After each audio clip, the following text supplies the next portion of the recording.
So one of the more irritating parts, again, sticking to the backpack theme because it's just right there, but one of the more irritating parts of the transformation is the backpack, and getting this thing to collapse down into this position is a bit of a pain. You do have to work at it. Getting the front of the car to come down to sit on the this area of the backpack and sit over top of the parts that make up her doors, you really have to work on it. You really have to press down. There's two arms, two gray arms during the transformation that go down, that pivot down inside the backpack.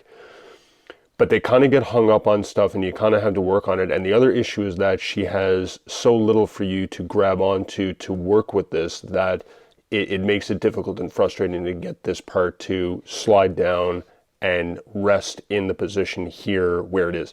Doesn't lock into place anywhere, doesn't tab into place anywhere, it just sits there. But when it does, when you get it into the right position, it doesn't move, right? It doesn't wobble around. So again, a little frustrating. You do have to work at it, but it is well designed. The other part of the transformation that is tied into the backpack that's frustrating is the neck collar. Sorry, there's a peg in the torso that tabs into a slot that's at the bottom of the neck collar.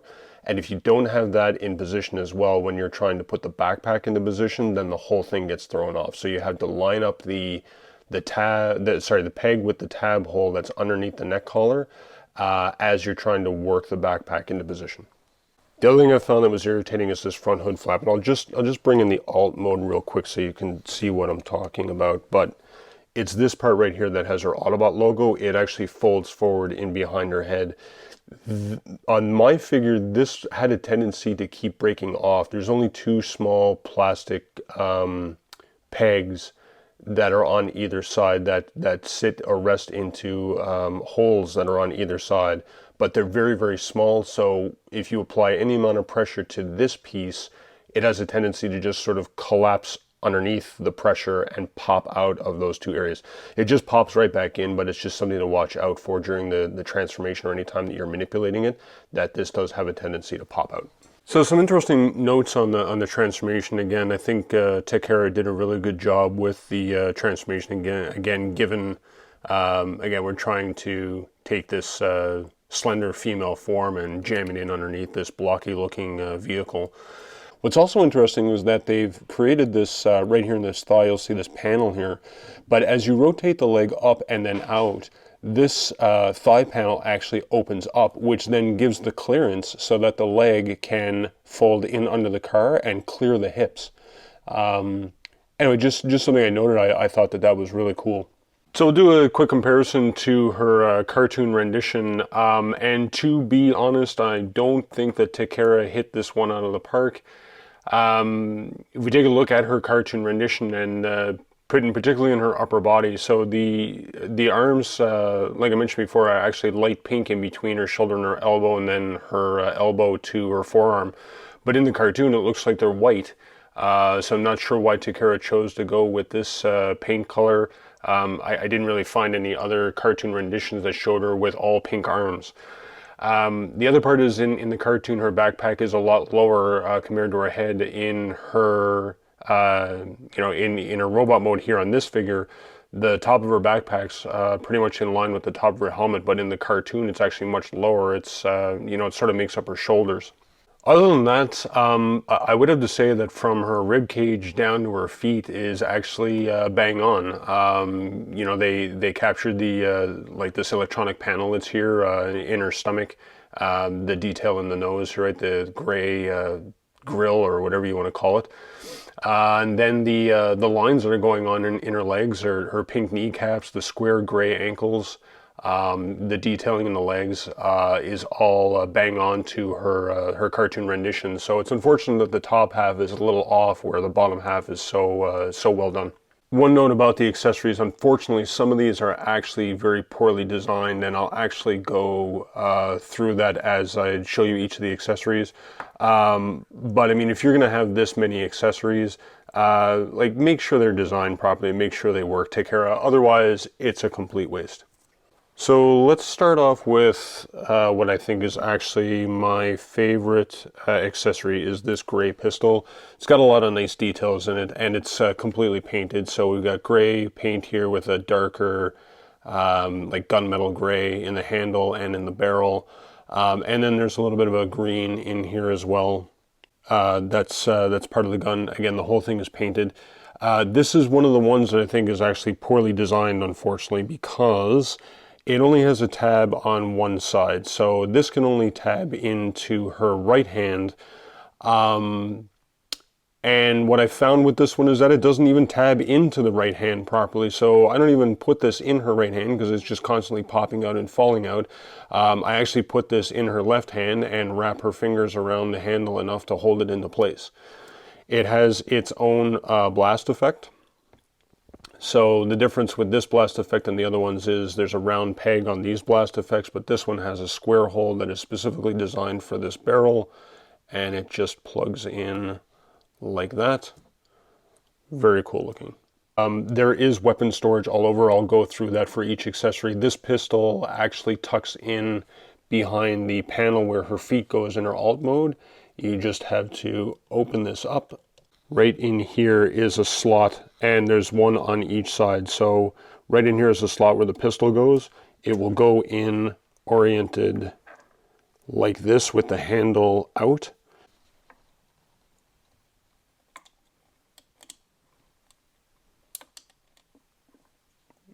And there, it just sits in there just like that, and then you can close this panel back up.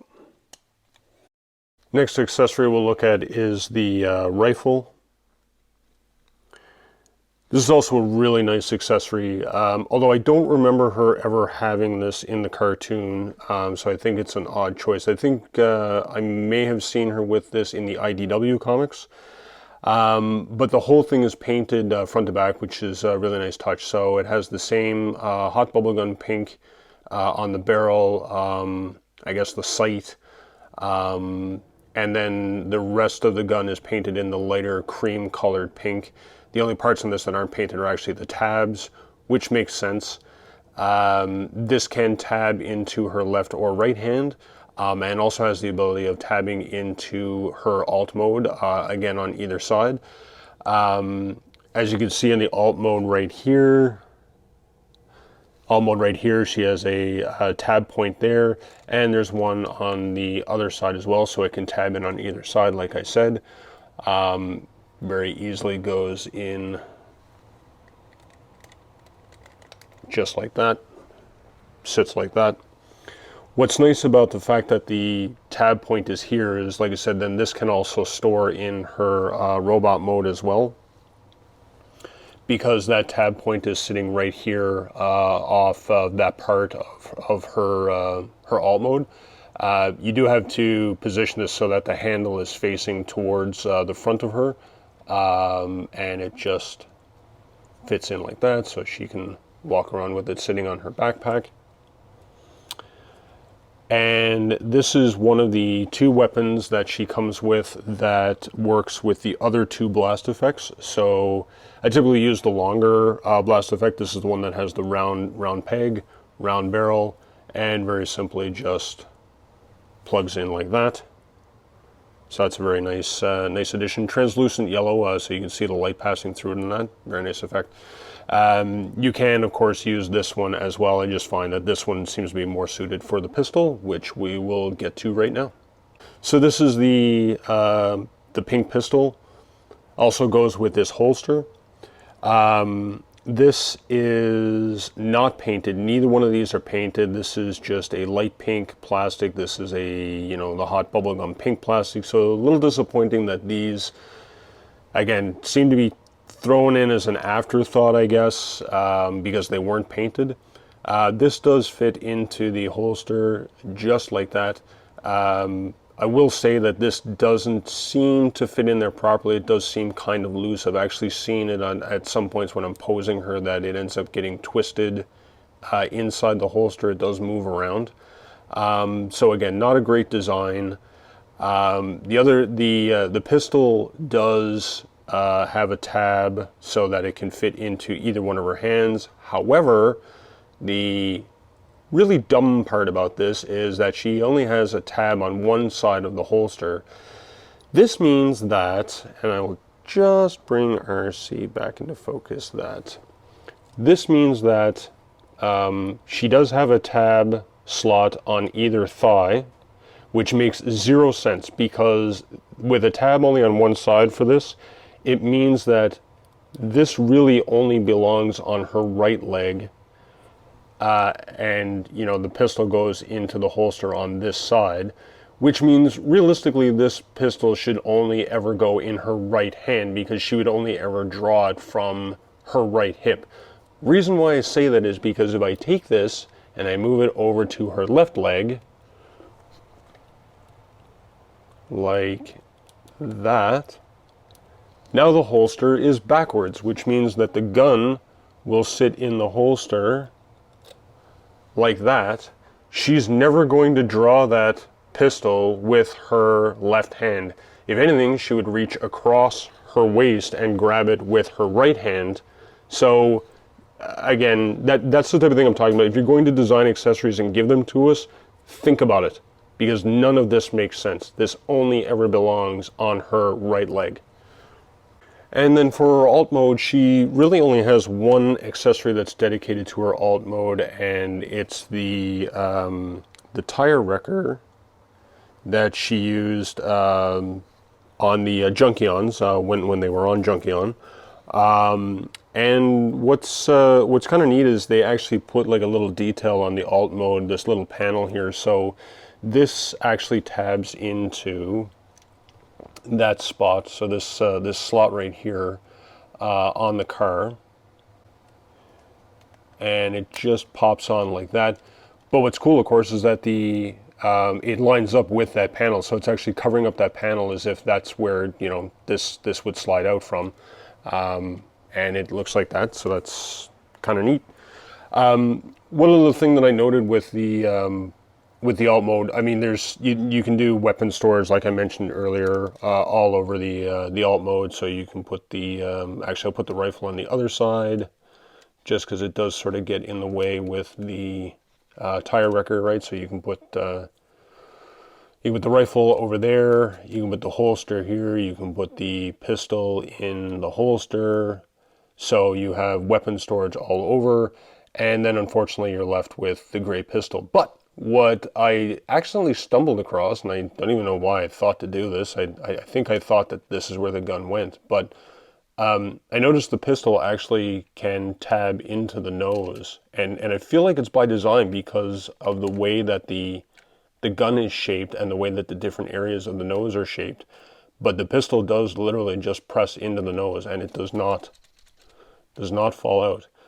So you can tuck the pistol away there, and then of course we'll just move all the alt faces over here. And then, of course, that means that you can put the blast effects in, which means that you have the blast effects, at least for one of them, and then you still have the remaining blast effects left over.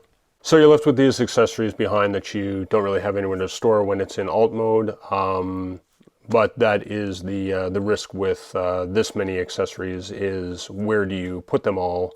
That's it, everybody. If you've made it this far and you've enjoyed this video, please make sure to hit that like button down below. Sure helps out a lot. Make sure to subscribe to my channel so you don't miss out on any upcoming videos. And please check the links in the description if you'd like to support my channel. There's a link in there for buymeacoffee.com that you can use to support the channel.